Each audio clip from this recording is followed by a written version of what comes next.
Hello, and thanks for joining us today. Today I have a kind of a special episode. I've brought together two two people that I've interviewed in the past. One is Dr. Kenneth James.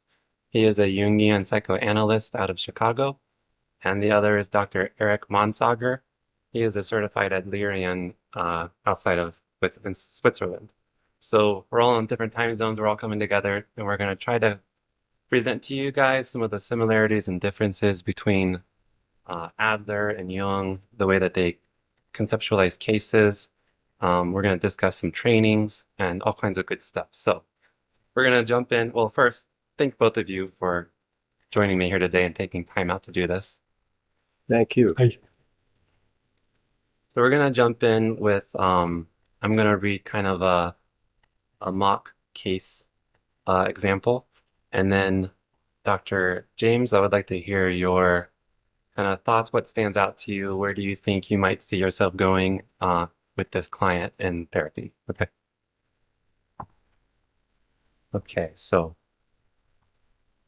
John is a 35-year-old married white male who is asking for your help. For the last few years, he has been feeling down and depressed. He is not feeling suicidal, although he says he wouldn't mind if he were to get in an accident or get sick and die.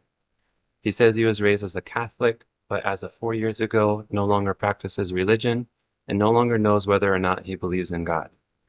John mentions he has vivid dreams, including a recurring dream of being buried alive. He is currently out of work after being laid off 6 months ago from a job he didn't really enjoy anyways. His goals are to understand his depression, to get a place in his life where he feels some enjoyment again, and to find a job. Okay. So here's a young man who is suffering on all fronts, except perhaps his marriage. He has lost his faith. He is generally feeling depressed, although he has dreams. The recurring dream is of being buried alive.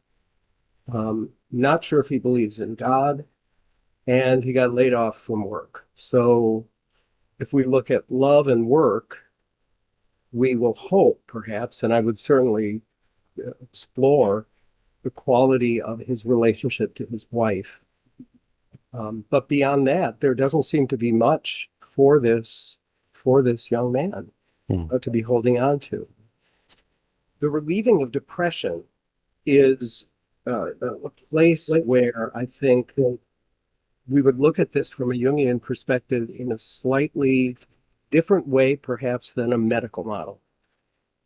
Because when I see depression, first of all, that seems like a realistic response to what life has brought him up to this point. And we look at depression as a sinking or a falling away of psychic energy into the deep parts of the unconscious. And that usually presages a reformation at a very deep level of the personhood, eventually to reemerge. That's really interesting in theory. It's not going to help this man in the present moment. So I would want to begin with a dream. And I also would want to ask more and more about spirituality. Does he feel the loss of connection to his religion, or a sense that he doesn't know if he believes in God? Does he feel that as a loss? Because if we could begin to unpack what that recurrent dream is suggesting, and if we can begin to find where the spiritual is still alive for him, I think that there may be a way out of this very deep depressive place. With the dream, I would move very, very slowly to get as many details as possible about what does he notice about being buried alive. Is his dream consciousness in some sort of container, like a coffin? Is he observing this from outside of it, but also knowing that he's in there? And I would really push for details. How did he get there? Is he comfortable? Can he breathe? I would amplify as much as possible all of the details that he could bring up from the manifest content of the dream. And in the back of my mind, I would be wondering what has been buried. And the hopeful part of that really horrid image is buried alive.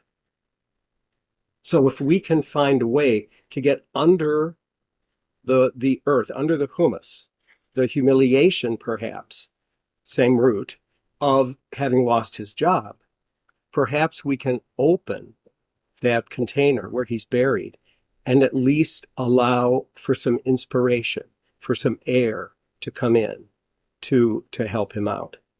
I definitely would also want to know, why did he stop practicing his religion, and what were the factors that led to that, including how is this religion related to your family of origin? How is this religion related to the religion your wife practices? We don't know anything about children. I'd probably ask about that. And there's a very passive death wish. If I can get into an accident or get sick and die. So the ego isn't actively seeking to end his life, but neither is the ego connecting to any kind of core of energy that would move him out. So that part is definitely a concern.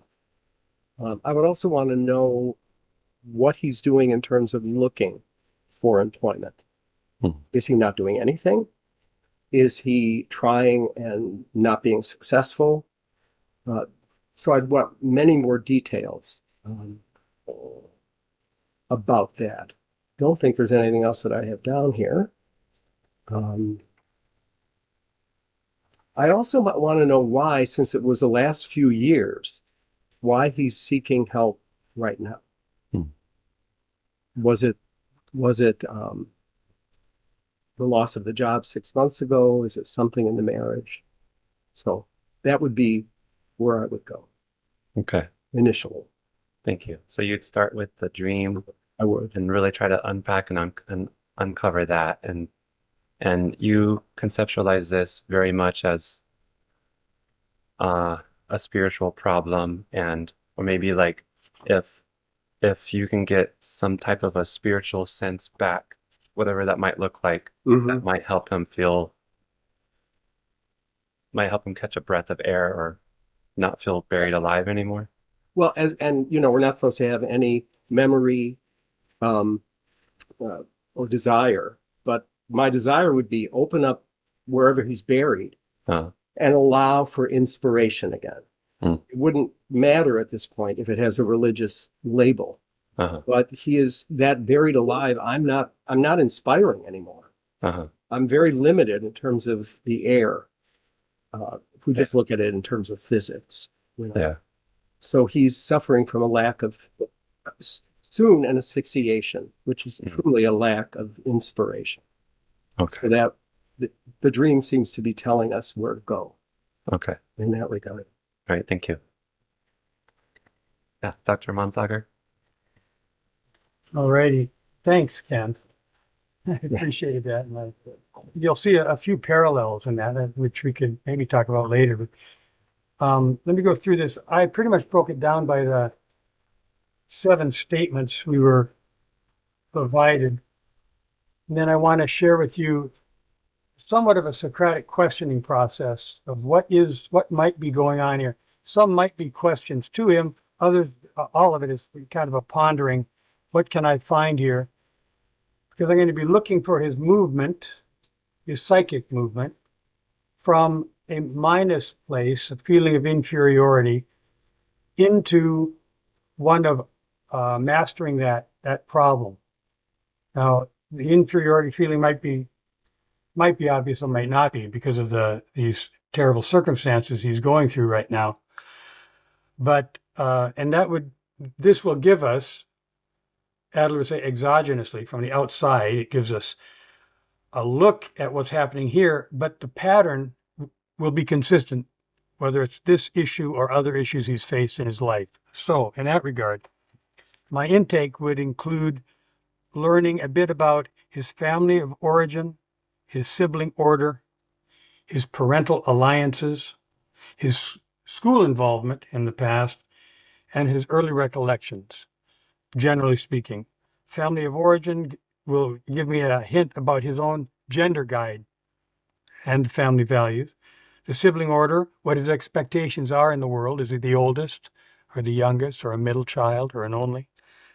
Parental alliances will give him what he saw in his mom and dad, is what I'm saying, or the parents that he had.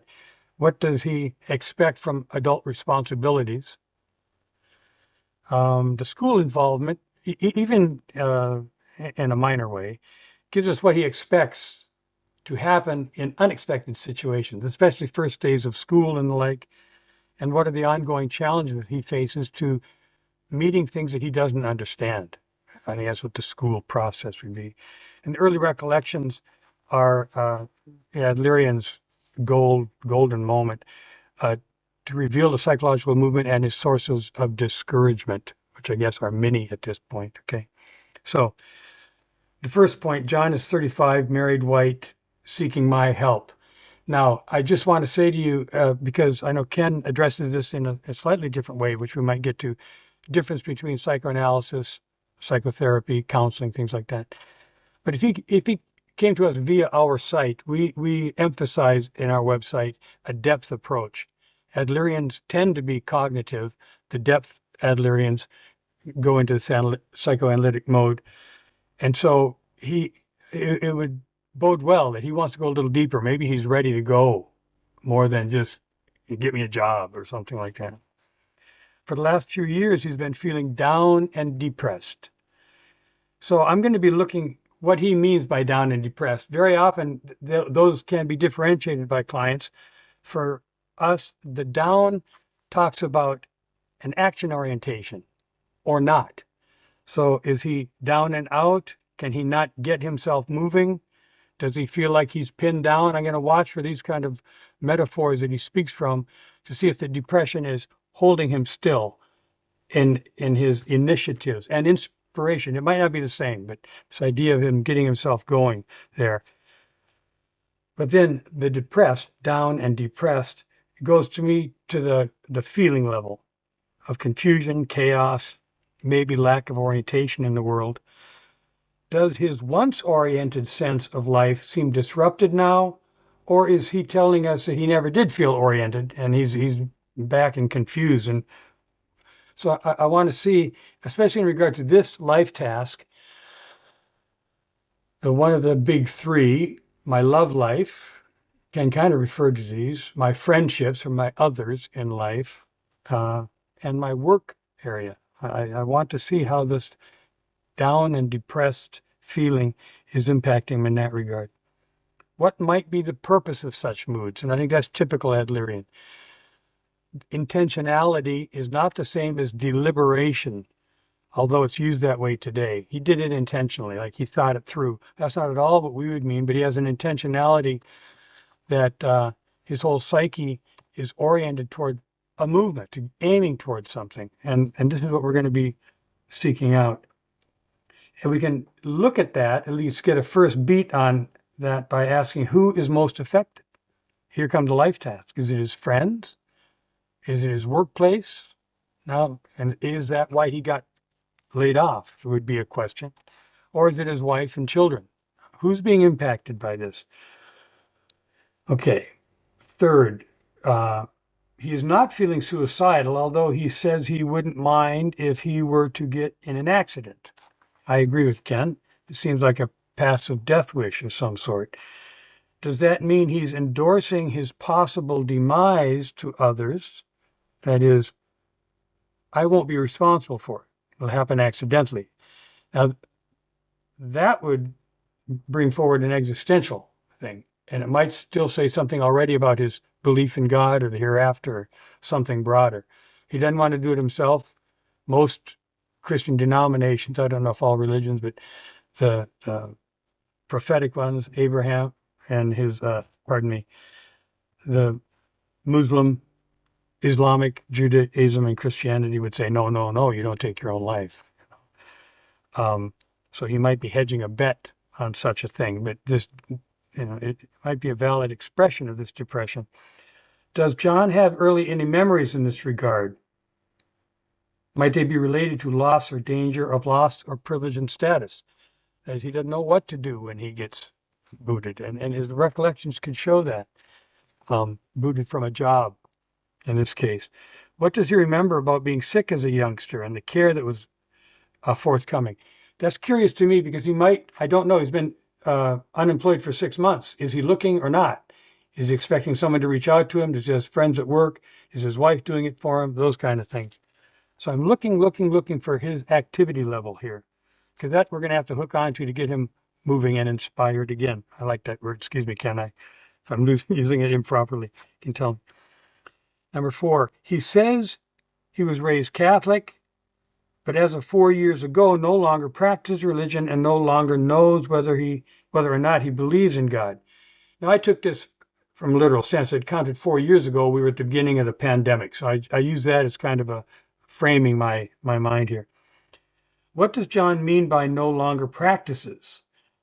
Have he and his partner stopped attending Mass when COVID struck? We were all sequestered. This was a big issue with many of the congregational churches and like. Was he involved in other practices at the time? Was he in teaching catechism to the kids or marriage enrichment? They have those kind of things available if it's an involved religious stance. Or was his involvement perfunctory, a connection that suffered when the attendance, which is all he did, was taken away from him? That's my question, because that would tell me how involved he was and what a resource his God might be to him. What was the place of God in his life before the doubts arose? And what does his not believing in God change in his life? I imagine it does, or it wouldn't have come up in the first statement, that this is an issue for him. So maybe something has changed. I don't know if there's been an affair because the wife doesn't see him as masculine enough. Who knows? If it was a wife, we don't know that for sure. 5, John mentions he has vivid dreams, including a recurring dream of being buried alive. Okay. I hope you can see the approach that Adler would take in this regard. Does John dream frequently?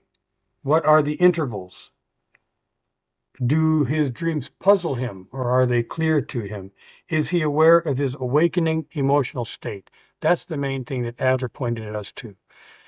And the idea of not remembering dreams isn't a problem. It's because Adler suggested that the dreams are mainly to gather the energy needed to attack what problems you see in the waking dawn.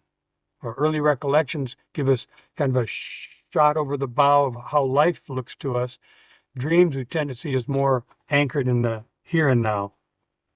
So what does he wake up to? Is it horror? Is it panic? Is it calm and peaceful? We don't know yet. We need to look into that. How might John see a solution to his difficulties by burying himself on such a regular basis? Now, this is a little punch with Adler, and it wouldn't be asked in any way to make him feel uncomfortable. But we would eventually ask, it's his dream, we would say. And where it comes from, we would say the lifestyle generally. It's patterned way of looking. And he doesn't know what else to do besides bury himself. And what? I don't know what he's doing in there, But he does it quite regularly. And see that periodicity of the dreaming, I would ask, did it come after fights with his wife? Did it come after fights with his colleagues at work? He didn't like the job anyway, So I want to see if there was a connection there. What associations does he make with his own burial? What purpose might be served by being buried before he dies, at his own hands, or by accident? See, this issue of accidental death might come up again. Was he part of the burial service or not? Does he feel buried by work, by expectations, by obligations in something? I was just trying to find the metaphor there. What emotions does he awaken to? I mentioned this. Okay. Now, the vividness is an interesting catch-all for me because more like the neurolinguistics programming people, we would see not exactly personality types, but the one who is more visual or more oral or things like that. And I'm wondering what John is in such a regard. What do we mean by vivid? Is it visual? Is it auditory? He hears the noises. He knows who's uh, performing like olfactory, etc. Did John favor one or more of these in his childhood? That's what I'm going to be interested in. Just a couple more here. Thanks for your patience. He is currently out of work after being laid off 6 months ago from a job he didn't really enjoy anyways. Was this his first layoff? I don't know. How does this fit in the pattern of his life? What is his record of layoffs and returns? Is there such that we could look at over the last several years? What is his awareness of his level of responsibility for these layoffs? Is it the dirty administration or these creepy people he works with?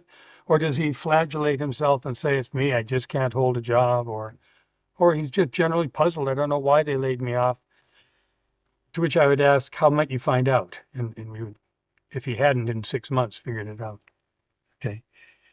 What initiative has he engaged in concerning the lack of employment?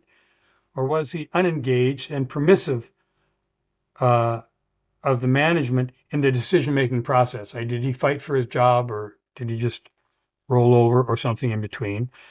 What impact has the layoff had on his generally feeling down and depressed? It's not like we don't know if these are directly connected, but certainly one is not helping the other. And I'd like to understand that better. And yeah. And finally, his goals are to understand his depression, get to a place in life where he has some enjoyment again, and find a job. So there's an action orientation. It says anyway, he wants to get a job. All the more important to find out if he's actually been looking or not. Because there could be, and we'll talk about that as shadow or other things that Adlerians talk about. What is going on here?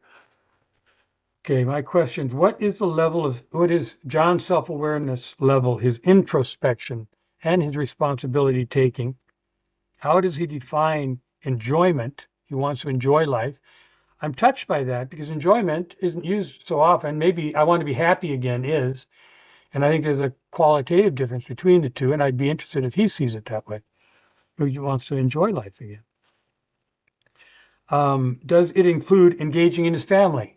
You know, and could he be enjoying himself now because he's got more time with the family, or is there something there that he isn't taking advantage of? Might it harken back to a time when he had fewer obligations, enjoyment? You know, although right now he doesn't seem to be enjoying his time off.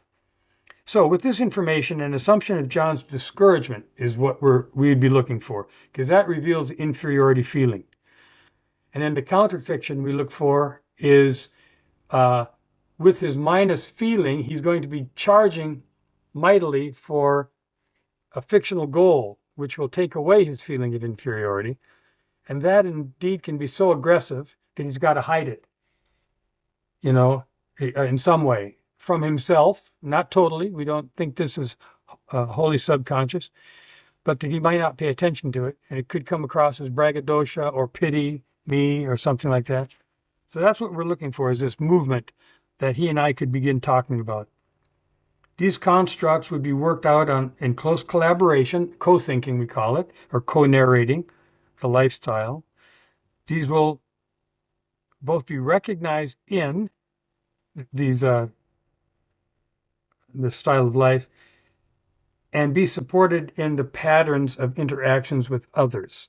Okay, I was trying to say here they're co-created in this way, including another thing I'd watch for is this obsessive compulsions, which we borrow from Freud, I imagine. The idea is, what is the pattern that I do so regularly that allows me to feel the way I need to feel in order to employ myself, my lifestyle, to feel better or about myself, because those can get us nowhere. They just keep me fighting in the mechanism. Or with a little adjustment, sometimes a lot of adjustment, is still the energy and the benefit that he might be able to employ to re-inspire himself. Okay. That's Thank you. Thank you. Oh, and with all of that, where would you, so you're keeping all of that in mind, you have all these questions in mind. Where would you see yourself going in like the first 2 or 3 sessions? yeah.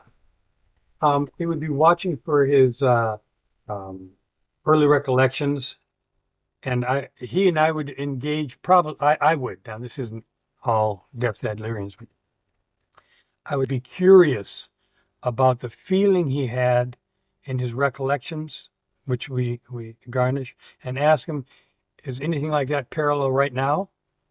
That's one technique to see. It could reveal something there.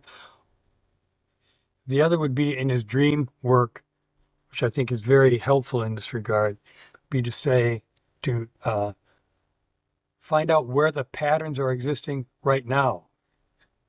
Um, Daniel, I would be very curious. Did a dream inspire him to come to depth therapy? Um, and where does it impact his life right now? So I'd like to start getting an understanding of what holds him back and what allows him to go forward. What does he allow himself to go forward?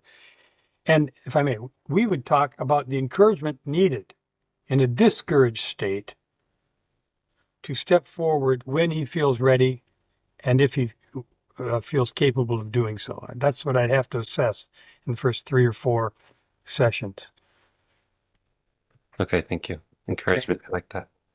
Dr. James, what do you, when you hear all of that, what do you find? Yeah, what are your thoughts? What sticks out to you? Um, well, quite a lot. First, how organized it is. Um, we tend not to operate in quite that organized manner. And I'm particularly sensitive to that because before I did this work, I was a mathematician. So parts of me are shocked at how I live now. But I am,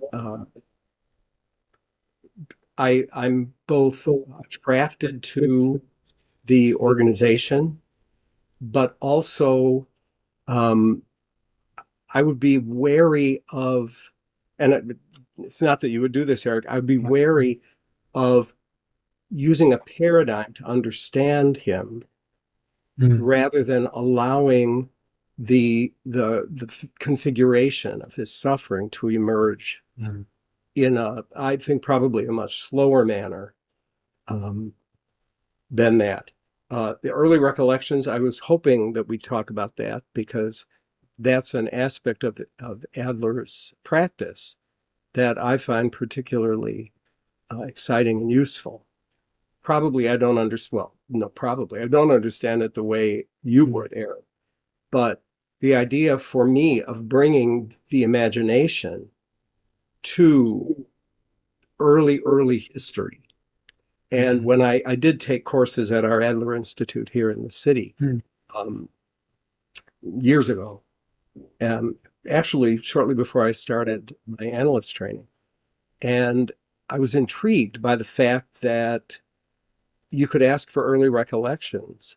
And then maybe 6 months into the work, you could ask again and get a different set of recollections, which I found very exciting because for me, that moves it into the realm of active imagination. What's being imagined. I was also struck by how adaptive the model is. In other words, we want to help this man adapt to his life. And it's not that Jungians don't think about that, but that wouldn't be what we would lead with. In fact, if that were the issue, how do we get this person to adapt? I wouldn't use Jungian approaches. I would probably use more cognitive behavioral approaches myself. But because he came with a dream, the dream for me, in addition to what I said, looking at the literalness of the dream, I would also want to look at what are the mythic expressions of this particular dream theme. And as I looked at the case, two occurred to me. I certainly wouldn't lead with this, but they would be in the back of my mind. One is the Osiris myth. He wasn't really buried alive. He was dismembered by his brother and his body parts scattered. But he was awakened by the feminine. Isis, his sister wife, went down the Nile collecting all of his body parts. She put them all together. She couldn't find one part, his phallus, which she constructed. Some versions say of gold, other versions say of wood, and with which she impregnated herself to give birth to their son Horus. So we have a redemption by the feminine. The other myth that occurred to me, again, not strictly a burial myth, but it is a myth of going into the underworld alive, and that's the myth of Demeter and Persephone. Persephone is taken by Hades down into the underworld and asked to be his bride. She consents, and she becomes the queen of the underworld, which of course infuriates her mother, who makes the world barren. And everyone is starving. And finally, a plea is made to, I believe by Hermes, to the gods on Mount Olympus to do something.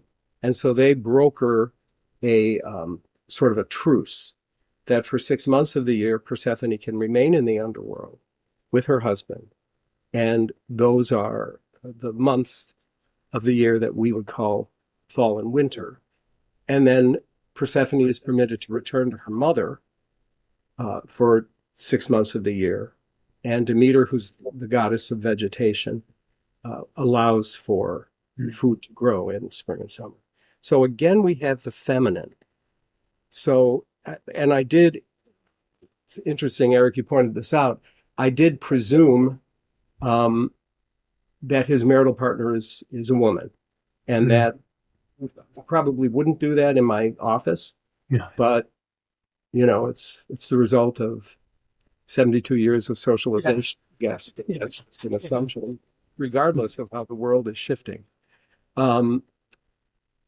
But either way, I'm looking at, and of course, in analytical psychology, the idea that someone who is gendered and identified as a male has to get in touch with the feminine. That's a life task.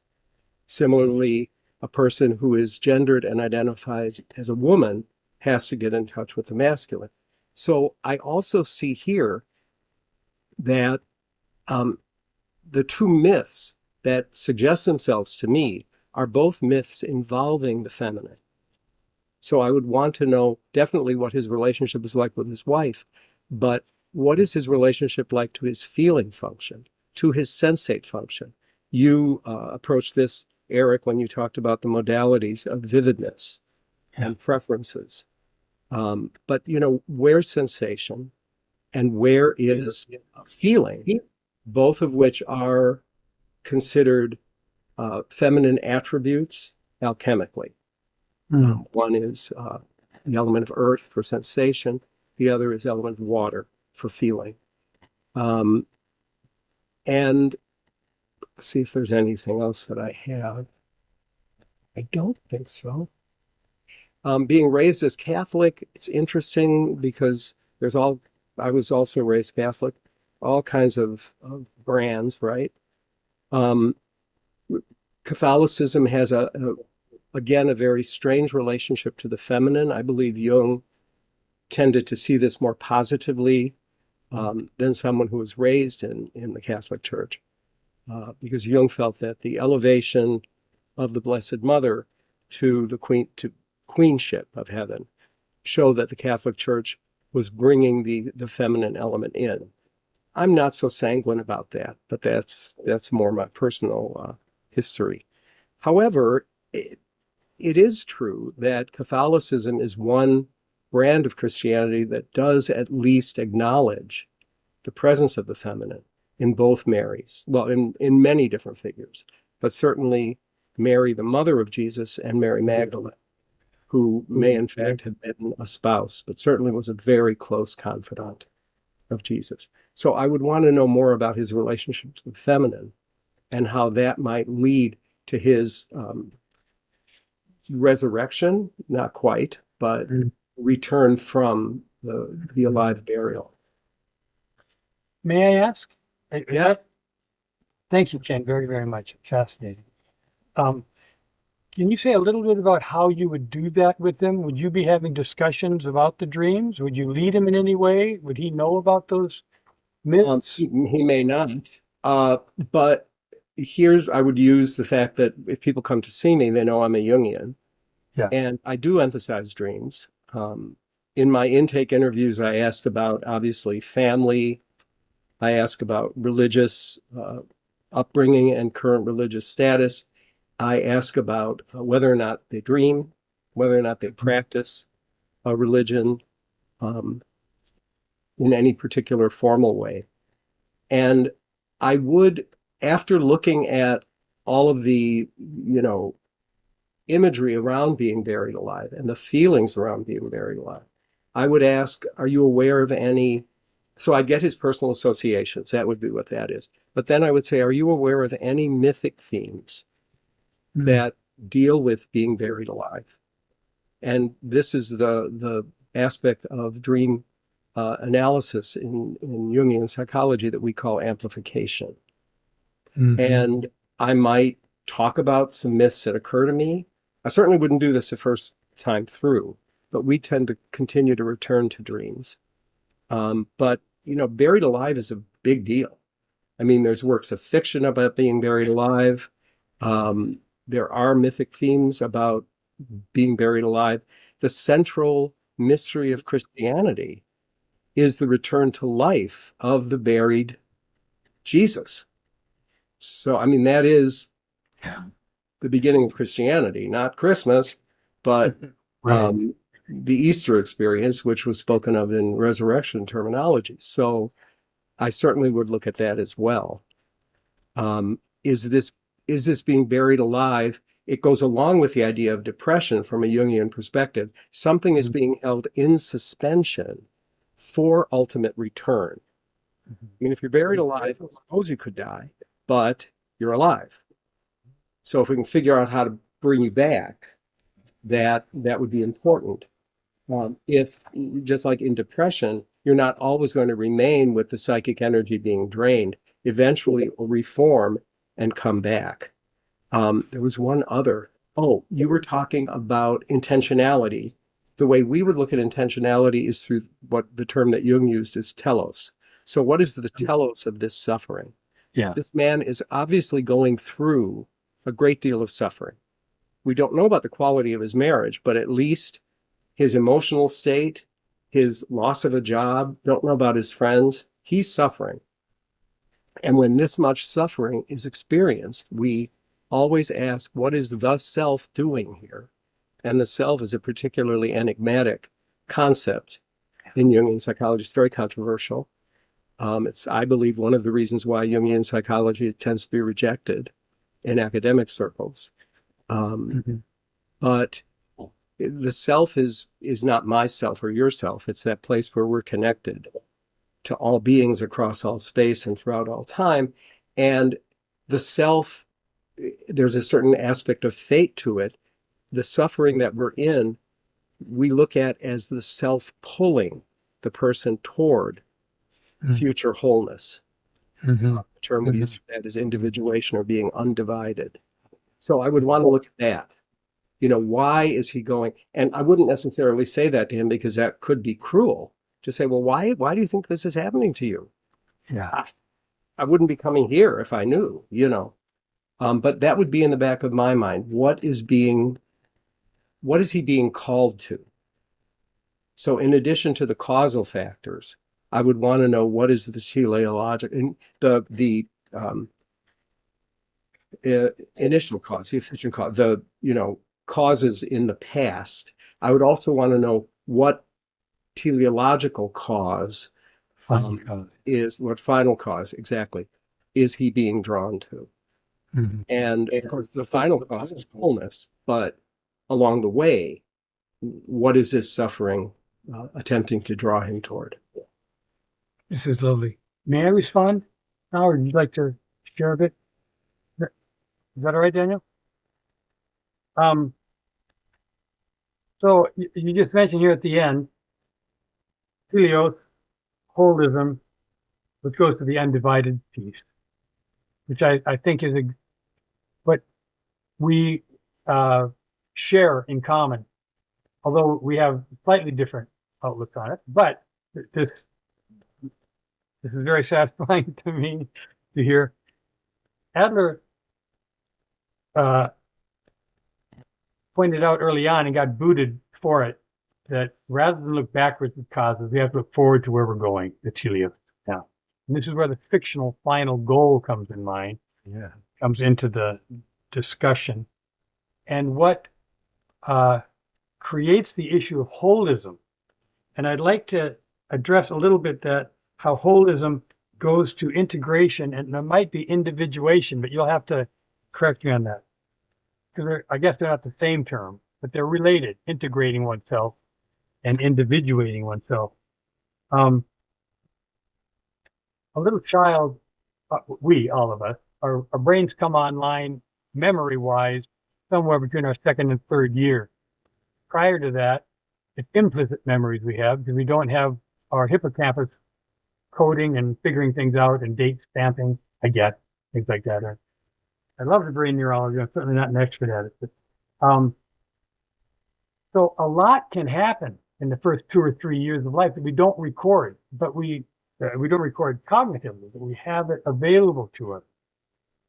And Adler pointed to that time as a different interpretation between himself and Jung, as perhaps Jung saw this, or we say, was more generous with the idea of what happened in the implicit period of time, up to and including the collective unconscious, that Adler said for him and his understanding of the individual, the implicit 2 or 3 years was enough. Okay, in essence.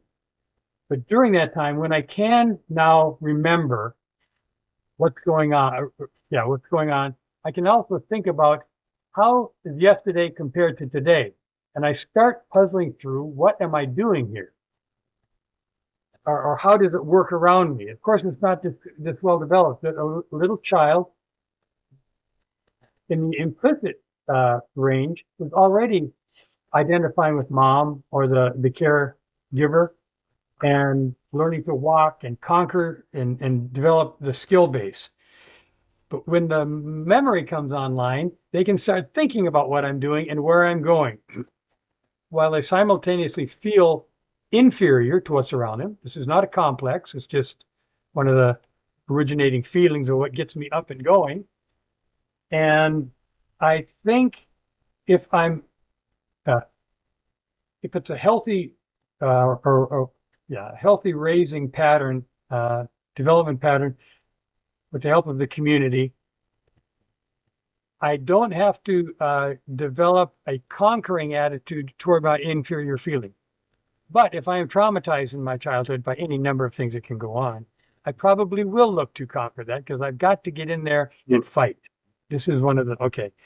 Now, what I'm trying to point to is how do I develop that notion of how I get through this unscathed and feeling as little inferiority as I can. I think this is what always pushes the individual or pulls the individual more properly. How can I reach that little goal of mine?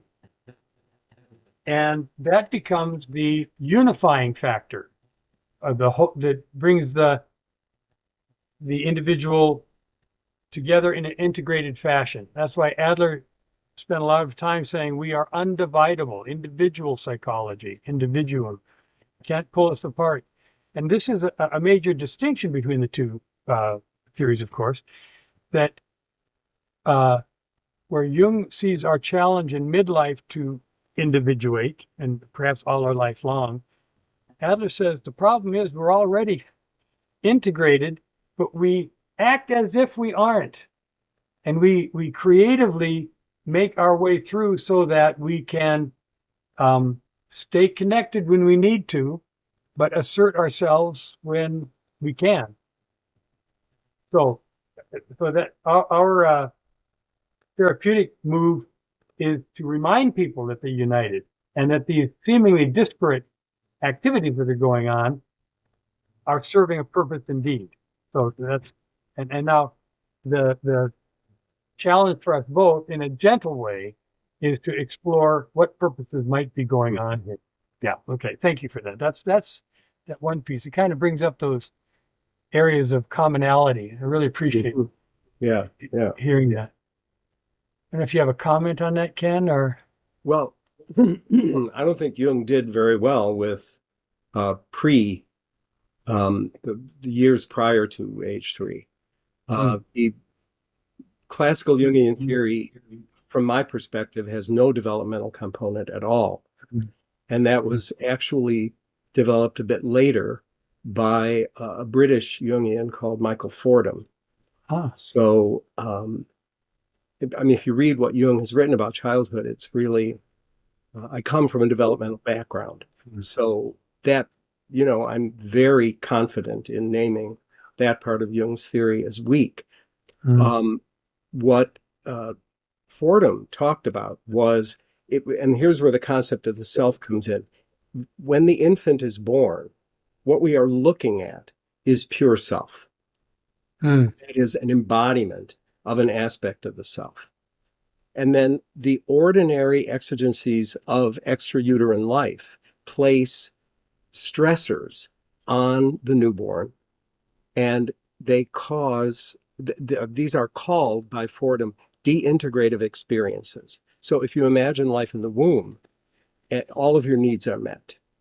You don't experience hunger. You don't in a normal pregnancy. Yeah. Then you're born, and it's like light and temperature, and I have to eat, and I have to poop, and I have to do all these things, and these experiences are deintegrative, and so that, metaphorically speaking, bits break off from the self, and these deintegrates of the self are what form the archetypes from Fordham's point of view. And then the reason that's important is the complexes, which you alluded to, form around these archetypes. So a complex is comprised of the unprocessed material from interactions with the outer world that organize around the archetypes, and they give rise to the complexes. And it is, I'll use the word identification, but actually it's more being overcome by the complexes. When the ego is itself a complex, it's not structural. So, and the ego's archetypal core is the self. So these complexes come along and they push the ego off its throne, and they speak with our mouth and think with our mind and move with our muscles. And so there is an identification with the complex. And so part of the work is becoming aware of complexes and how they are activated, and what thoughts, feelings, and behaviors an activated complex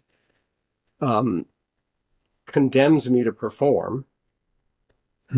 And so that we work to get the ego to develop a relationship with the complexes. So what Jung would say is that we are not individuals, we're dividuals. We are divided. Yeah. And that the individuation process, which is very relational, is about getting all of these. It's kind of like Snow White and the Seven Dwarfs. I have to identify what they are, and then I have to work with them. We don't get rid of complexes, but we bring them together, and the ego develops an early warning system. And yeah, go ahead. Well, this is nice about the ego. I agree. Did I understand you say the ego is non-structural? It is not a structural part of psyche. Yeah. That's one difference. I'm very aware that Jung's on this side, Adler's on that side, and you have a picture of Freud behind you, Daniel. So we're sort of, yes, the ego is a complex. But in this, Adler may be closer than you think or we think, because he also saw it as non-structural, and he struggled in his career to come up with this term style of living. Oh yeah. Which he borrowed from Max Weber in the end, who was applying it to more communities. But Adler said each individual also has a style of living. And he interchanged the idea of ego and style living, but he considered them both malleable That's and very and not close. structural. Yeah, Yeah, absolutely. and that the rigidity of the style of life is the repetition with which we do the habits we have formed, and those are structured around moving us toward our fictional goal, which is not remembered as as an actual memory. It's not. It's a projection of how I think the world is supposed to work for us. And in doing that, um, the in moving toward my goal, I can keep people out, or I can let people in. And the society around us, the Gemeinschaftsgefühl, that I know we have shared a little bit of the discussion about, is the second component that plays into Adler's movement style. It says we move from minus to plus generally. Now, that's not a directional thing. It's from a feeling point of view.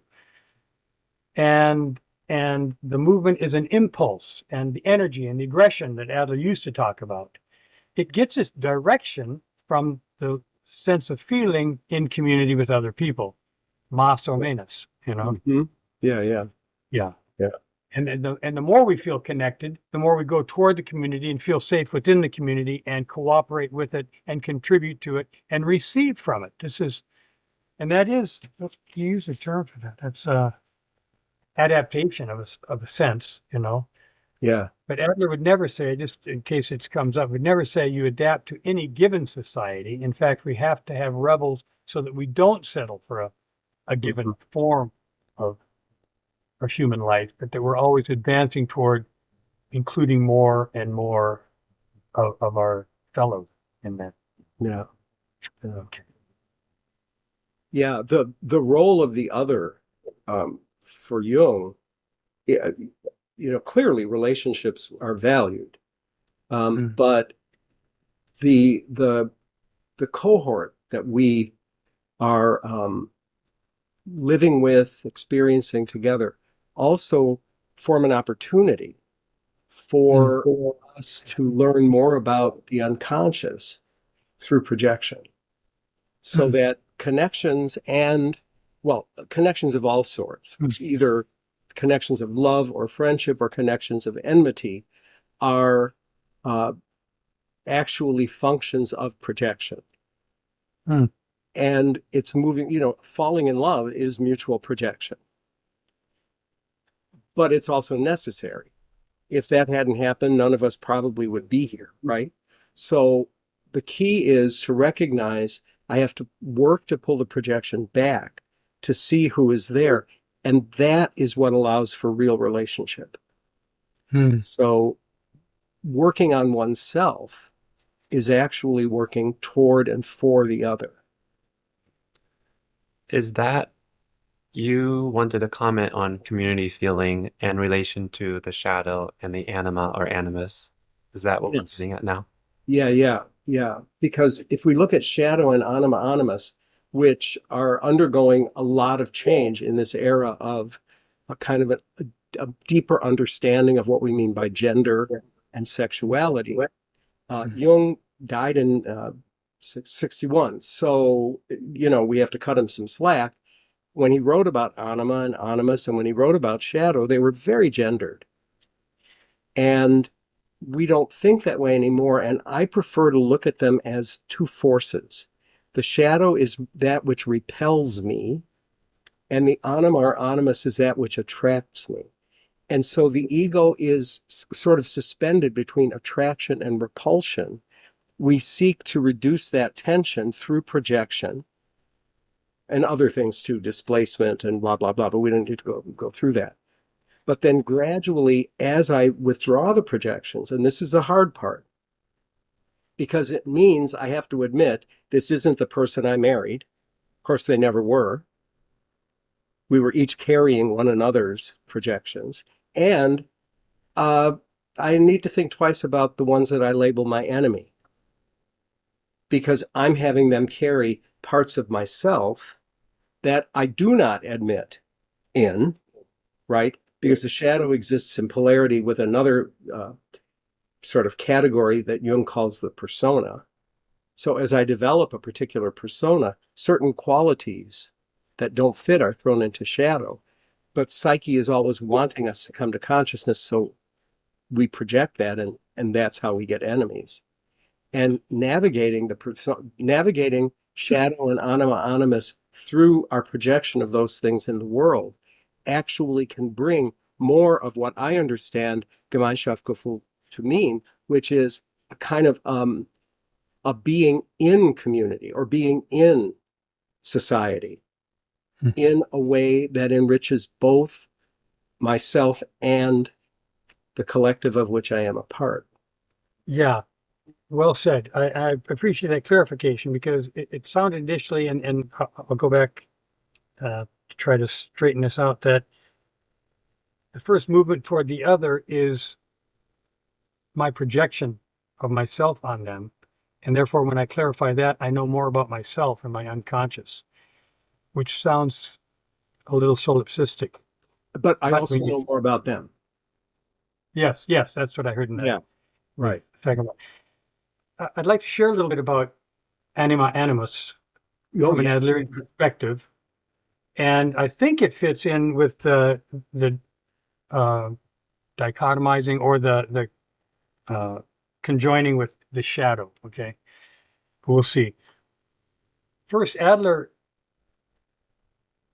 got booted because of his getting crosswise with Freud, and what uh, that he got crosswise with was the idea of the masculine protest. Freud insisted that the neurosis was sexually bound and influenced and the like.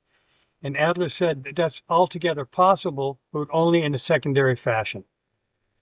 Even Adler's early writings talked about psychic hermaphroditism. Okay, Ah, like transgender was kind of the idea, and they were struggling with the actual physiological facts of that, and also the psychological facts of that. And I believe um, it would have to have been early on, but Jung may have been involved in those in distant writing and stuff like that. But Adler's point was it's not the penis that the woman envies of man, it's the position the penis might represent. And you mentioned this earlier in the golden phallus that brought forth another god, this and the like. He said it was the status that is given here that has always and forever pushed women down and said, you are a second class citizen, just do the things that we insist on. Now, I have to correct myself. It wasn't always and forever. Adler understood from Bacon and some others that had been writing that there may have been a primordial female hierarchy. But the Vertings, who were a German couple who were related to Adler, they said it probably went back and forth. If you look back at the structures of history and the writings and the like, that sometimes women dominated, sometimes men, but eventually men kept in charge. But this is, at any rate, what Adler was trying to structure, is saying if we continue to denigrate women, we can't come to a full equal community that welcomes everyone everywhere at all times. That's the mindset. It knows no limits. And it's the one thing that Adler said, be very careful about overpronouncing things. It's the only thing you can't have too much of is the mindset, which is a sense in me that I belong here. That these problems are my problems, are our problems. And I need you to help me solve these problems. And in that way, Ken, it seems to me Adler's joining of man and woman is not so much psychically. That he would say something like this. I know it's not directly from Adler, but the role of a man is to develop himself to his utmost in such a way that he senses that he can contribute to the community according to his talent. And the role of the woman, identical. Identical. But she will do it in different ways, Some of those may be temperamental. Some of them might be structured, perhaps. But we mustn't look to any structures to limit the person. but to allow them to contribute as fully as they can, because we need people. And when was it ever more evident we need more people collaborating on things today? Yeah. Not taking their own assignments or being certainly not hypermasculine or hyperfeminine, but also saying those terms are a little superfluous, you know, and this is quite controversial. I hope I don't turn anyone off by it, but in today's movement of gender uh, uh, inquisitiveness and trying to figure out what is gender, Adler always said it's a community construct. You know, it's a social construct. Our sex is something else, but because they typically can be identified, but now we have an increasing number of uh, ambiguous genitalia and the like, and that gives rise to what might be, which could be unnecessary confusions if we were respecting everyone for their contribution and what they wanted to do, rather than what they ought to be doing and what God intended for them and this and that. So I hope that. No, that fits when you talked about. I did not know this aspect of Adler's work at all, and when you use the term psychic hermaphroditism, I was immediately thrown to, Jung relied on alchemy, especially in the latter part of his life. He worked on it throughout his life, but interestingly enough, he didn't publish his work on alchemy until after Freud's death, which always intrigued me. But in his essay, Psychology of the Transference, Jung likens the analytic relationship and the process of analysis to a series of medieval alchemical woodcuts called the Rosarium Philosophorum. And they are a series of 20. Jung only used the first 10, but he demonstrates how each of the images shows different stages in the analytic process. And the final woodcut he used shows a picture of a hermaphrodite as the completion of the work. So the images begin very polarized in a gender manner. And then there's a lot of mingling and the emergence eventually is of this synthesized figure. And like you, I wish that these theoretical motifs could be brought forth. But I feel that the field of psychology is not interested. The field is, Western psychology. But I knew Jung, and now what you're telling me about Adler, we need psychologies that deal head on with the notion of androgyny, hermaphroditism, the commingling of the masculine and the feminine, whatever that means. As far as I know, Jung did not, though, write about gender as a social construct. I'm kind of going out on a limb because I don't know. I haven't done my own research in that area, but that's particularly exciting to know.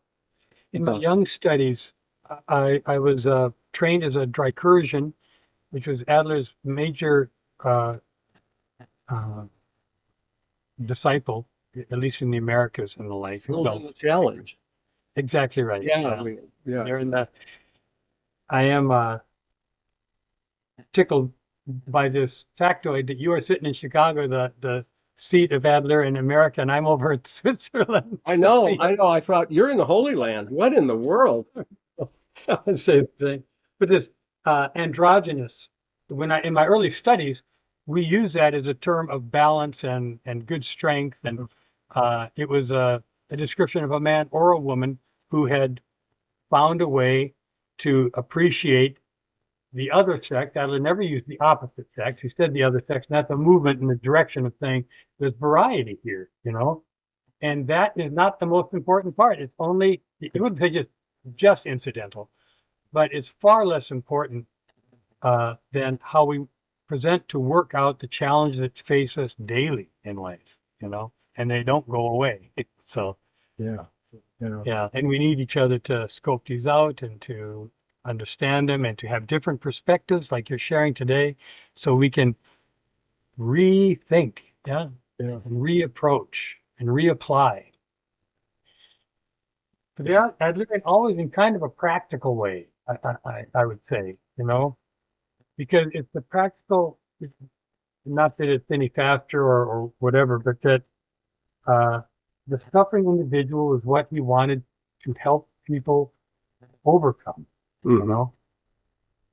that we are the authors of ourselves and our personalities, our lifestyles, both the author and the artist, he said, or the artist and the artwork. And if we can learn that, all of us, we can help one another undo our suffering. Without, just leave it there. Yeah, I wanna Okay. so we have about 25, 30 minutes left. Yeah. Um, Dr. Mansager, I know you mentioned you wanted to talk on the collective unconscious from an Adlerian point of view. I don't know that I've heard that been Yeah. brought up distinctly yet. And then I know that we wanted to talk about Adlerian training as well. So maybe, Sure. yeah. Yeah. Well, I did make a passing reference to it, and that was that Adler felt that this implicit period when kids are taking in so much information, which now Adler made a nod to, but we now know that the bonding and attachment experience takes place also within that time period, probably the first 10 or 12 months that's going on. And so there's a lot of psychic energy going into this, with, and the neurology being formed and the like. And he felt that, I just said it already, that Jung elaborated more than he had to. Adler was all for parsimony, let's get down to what we know we can deal with and change. It doesn't mean it's right.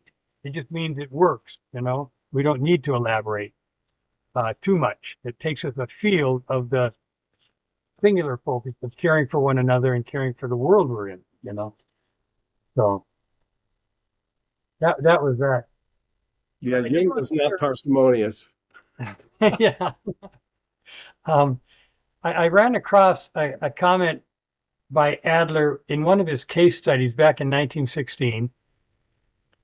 I'll just share it very briefly because he brought in maybe a provocative point. He was dealing with a man who came to him because he couldn't seem to sustain a intimate relationship. He had been engaged to a very competent woman, a very beautiful woman, he reported to Adler, but her education wasn't quite what it probably could be. So he really encouraged her to get a good education and evidently kind of badgered her into this at a time when education for women wasn't all that popular. She was going for it, but she became totally overwhelmed, had a breakdown. And we don't know much about her, but he broke it off. That was it. He couldn't handle this woman who could not handle this kind of pressure. Now, he had a mother who was very dominant in his life. And Adler, this is shortening it quite a bit. Adler said this man showed attitude and evidence toward wanting to defeat many women in his environment. And what he feared most was possibly being wed to a woman that he could not escape and her dominating him like his mother did. And so he arranged, that is intentionally but not deliberately, his intention was to sack this woman so that he could say, I was engaged one time, she broke my heart because she couldn't meet my expectations, and don't ask me again about marrying. That was his resolution of the life task. Okay. Now, in passing, Adler says Freud would have looked at this not only as a love relationship between a strange love relationship between mother and son in some kind of Oedipal manner or the like, But this was also a narcissistic construct in the early mention of narcissism, not what it has become so well defined today, but that it was all about me, had nothing to do with her. And Jung would have called him an introvert. That's what he said.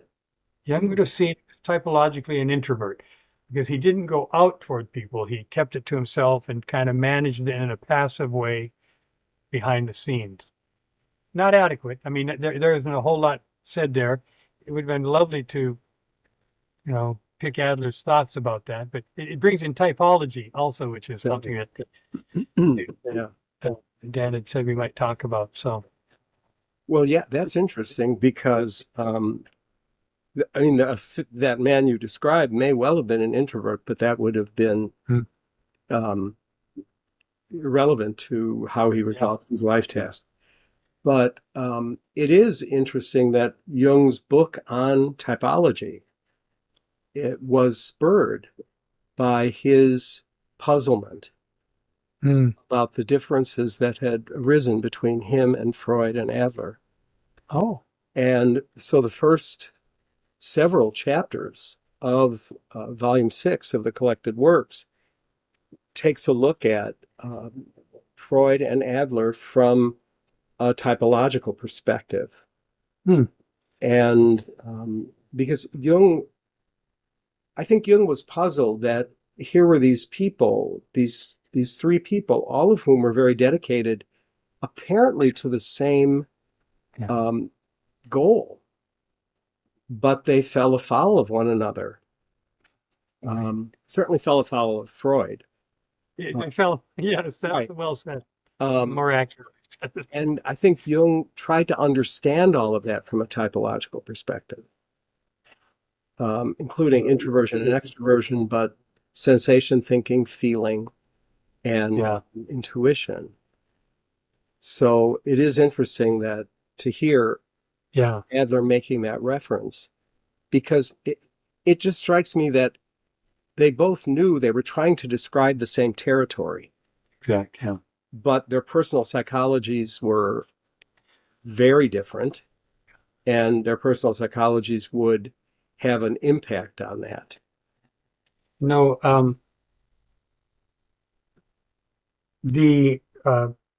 don't remember the author now, unfortunately, but we have a very interesting journal article on the early recollections of Freud, Adler, and Jung, and to see how their personalities come forward in those. So I'll be sure to send that, and maybe Daniel can post it with Yeah, that would be great. And I've got the collected works of all the triumvirate here, and I'll go to chapter or volume 6, excuse me. Yeah. So I'm very interested to see how he portrays Adler. Yes. Adler was very reticent about typology because he believed in the individuum. Right. But I'll just say very briefly, Adler saw the main components being the movement, the striving, and then the level of social interest. And so his typology would be, if you put it movement from lower to higher, would be this way. What is the striving capacity or activity level, probably better understood?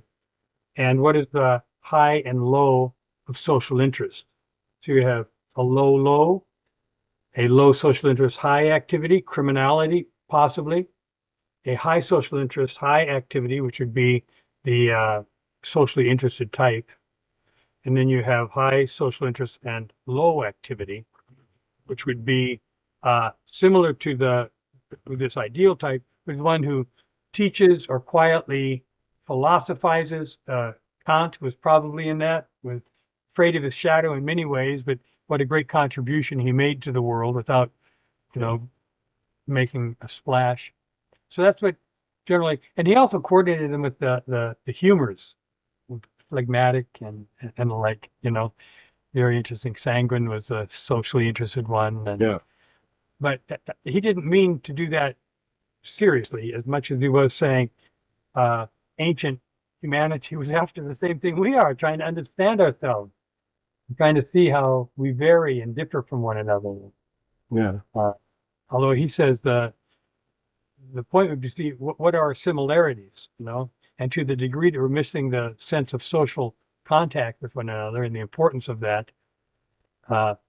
Adler somewhat uh, uh, energetically said, that's really what we have to be paying attention to.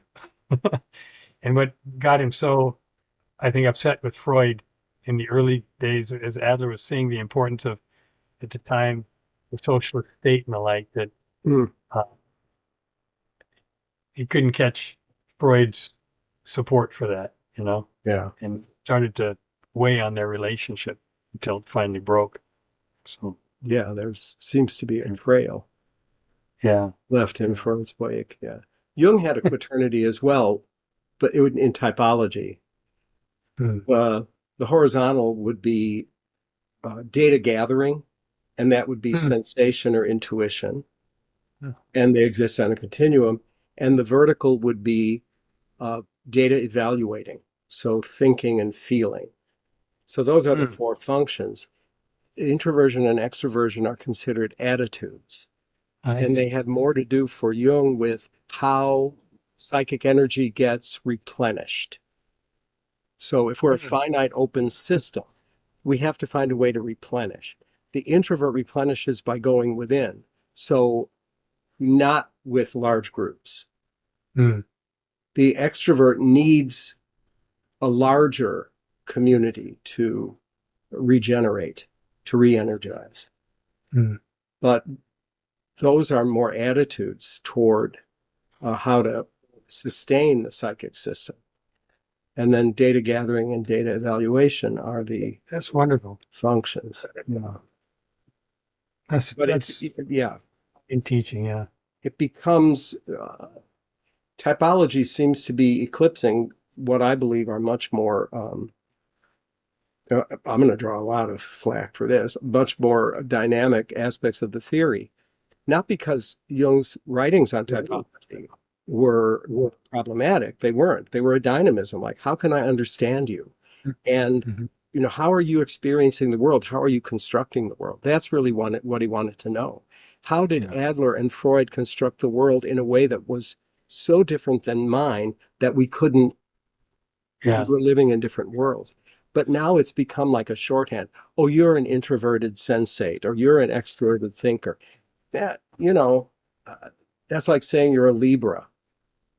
Who are you? It doesn't tell me anything. It might give me a global picture, but we've had the same thing hound the Adlerians on birth order.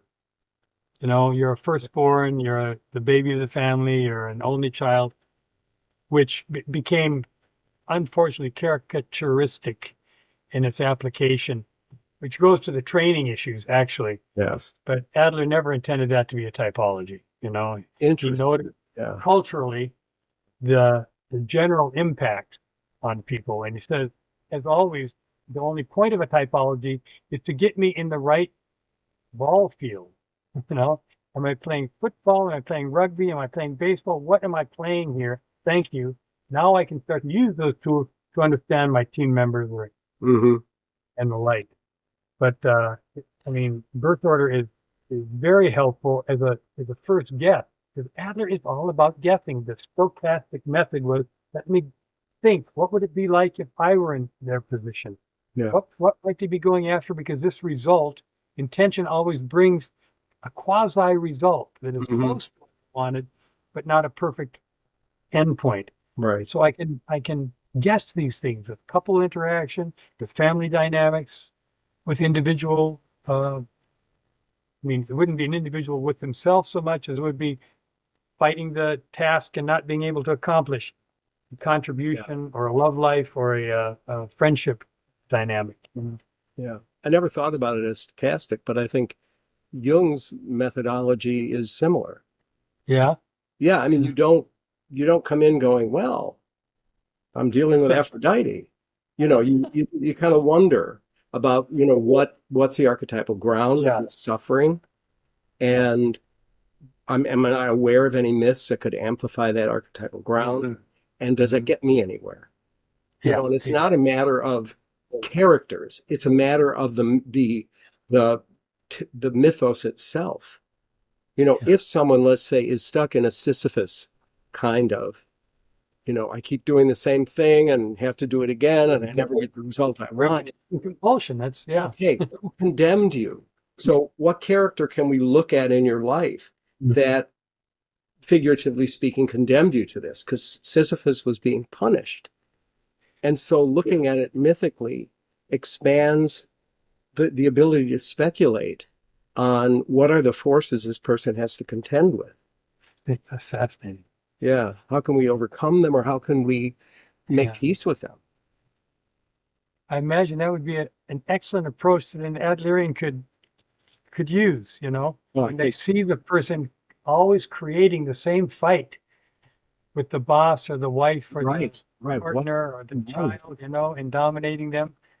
Right. Who condemned you to this? Would be an interesting question. Right. What myth are you caught in?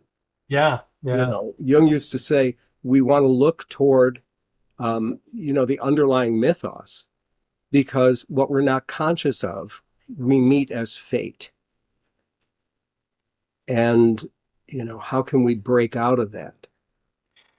What I would add, if I may, in using such a technique, would be our attention to how this condemnation, in this sense, is serving the person striving for the high goal.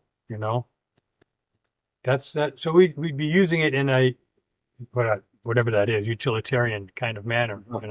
How can we help see what's going on here? Yeah. And we wouldn't see it just in that. I'm sorry I don't mean to minimize it at all. On your side, a rich way of trying to start the talk, because I wanted to refer to this. I don't feel organized all the time, Ken, but when you identified what I did as sort of not, I didn't, I was appreciative, but then wanted to say the organization of itself. We often do the analysis. We do it in conjunction with our colleagues. And when we share the recollections or this information I mentioned at the front end, their schooling and stuff like that, we all pitch in. It's guessing. And if these ones contradict one another and don't get into an answer, that's okay. We let them go. Stochastic. And now we guess. It's a very dynamic understanding of what's going on, and a really fun, and stimulating interaction when we do team supervisions and stuff like that. Well, you had me at 7, Erik. When you said, here are the 7 areas we look at, I thought, oh, he's got a list. I love this. All right. Yeah. Oh my gosh. Yeah. I know that in practice it wouldn't be. I knew when I was in Chicago myself, David Dalrymple, blessed memory, and because he was one of the organizers of the accreditation process. Yes, yeah. For both Jung and Freud, and he was doing his level best to get the Adler School involved at that time. Yeah. And it was always a battle, because there were some that were very keen to it and others that wouldn't touch it because it smelled of Freud or something like that. I don't know. Or something. Yeah. But the Adler School or University now is a degree granting institute like any other, and they have relatively limited amount of Adler himself, but they do have a certificate in that area, an advanced certificate. The group I'm associated with call ourselves Adlerian Depth Psychotherapy. And the training is called Classical Adlerian. So he went, Henry Stein I beg your pardon, he's still alive and well, or well enough, he's one of our ancients, if I can say that. And his mentor was Sophia de Vries, and she was a student of Adler's, much like Dreikers was a student of Adler's. So there's different schools. Dreikers, whom I mentioned before, developed a very cognitive approach, and a very effective one with families and schoolrooms, classrooms. De Vries is more concerned with the larger family and the individual and how deep we could go. So at any rate, that's where our roots lie. But we have a program that covers roughly 4 years of about 9 months a year, if you were to count how many courses you can take during the years. There's about 30 courses, and you can get several of those done a year, and it's a distance training. So the tape material, 30 hours per course is sent, and 1 hour a week is spent in conjunction with your mentor. And so in that sense, we don't have an evaluative process right now, although we here in Europe are going for accreditation by the International Counseling and Psychotherapy Group. So we will have probably a paper to complete. And as with me, when I was doing my doctoral studies, we had to get published. That was a threat, but we had to get published with our dissertation. And we'll probably do something like that because there's a lot to be contributed in the Adlerian realm. But it covers theory, it covers the modalities, these 30 courses. It covers the use and how you do psychoanalytic training. There are several courses where you start with your mentor's cases and you analyze them, and the mentor can be there to guide, not in a corrective way as much as it is in a fuller way. We move into then the group. We have a small community, and we look at their lifestyle analyses and their work with their clients, and eventually the individual Adlerian depth psychotherapy student has theirs, because they have to be master's or doctorate level when they come into the specialized training, or just an adjunct in that sense.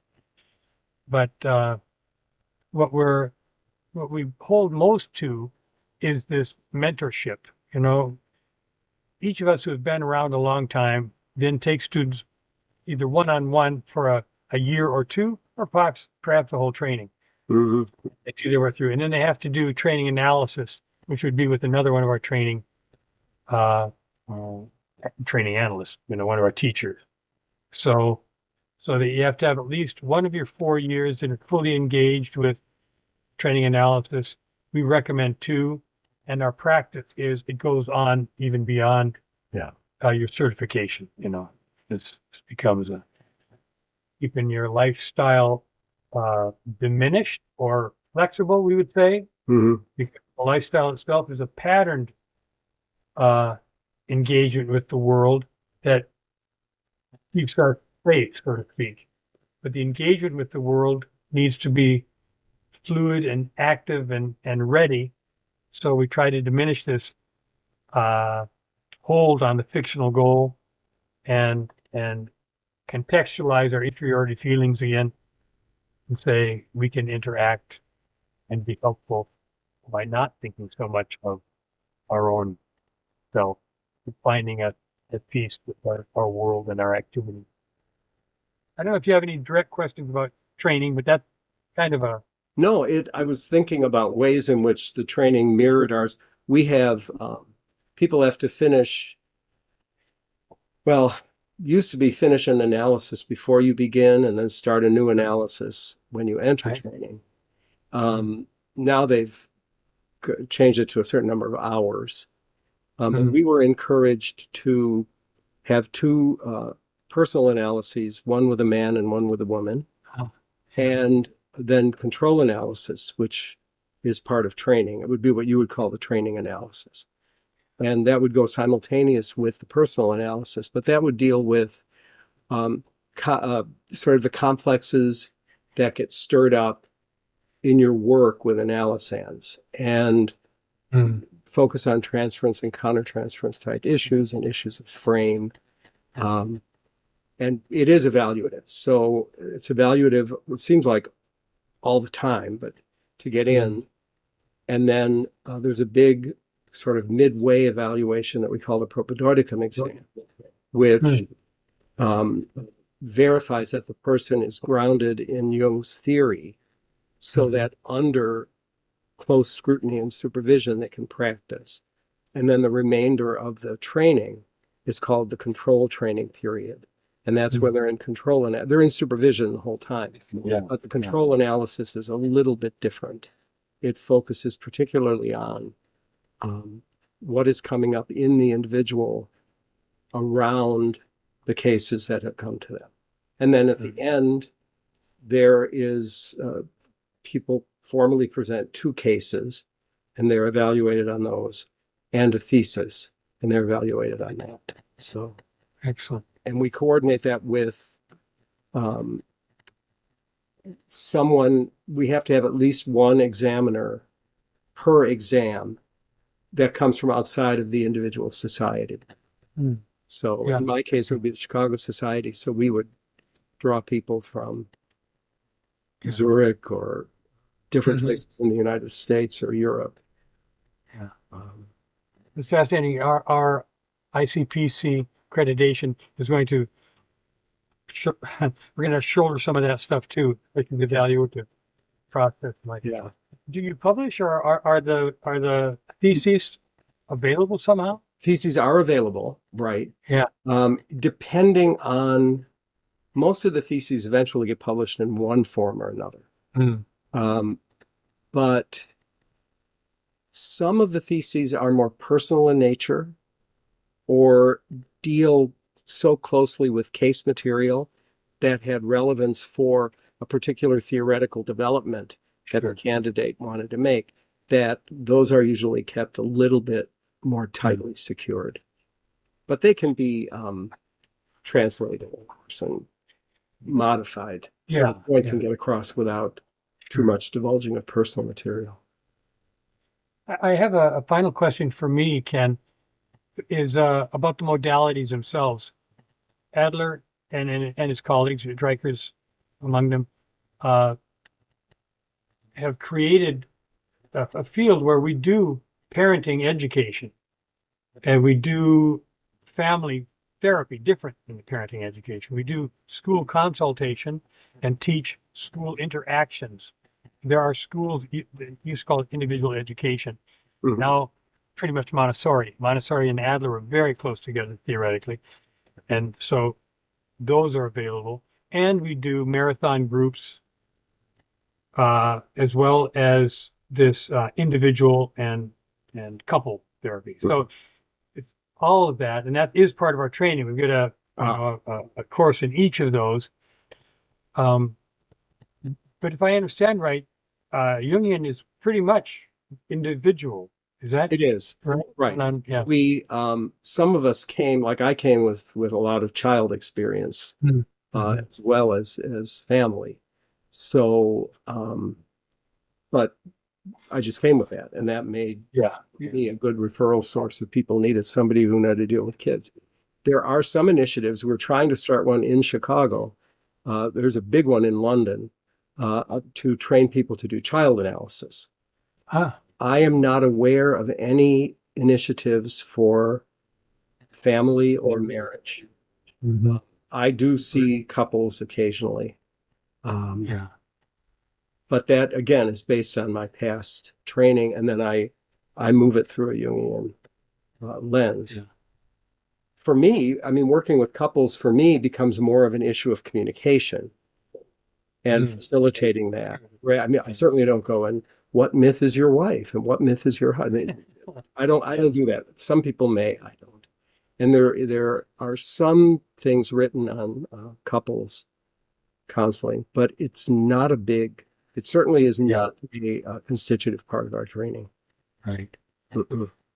Our aim for couples therapy generally is to loosen the lifestyle, make it more flexible, which allows the person to pursue becoming a better version of themselves, to use the common parlance, and to allow each of them to appreciate that in the other, and to encourage the other to be who they want to be, not become who I want you to be. That's a real game changer. Yeah, for sure. And once we get the lifestyles understood and see how they interact and get this obsessive compulsion stuff out of the way, they find themselves generally with a lot of energy to pour in a different direction. Yeah. Roughly, that's a very optimistic outlook. But it's a tough thing. But I think we have something specific to share with couples and the betterment and the virtuous cycle rather than the vicious one that they come with. Yeah.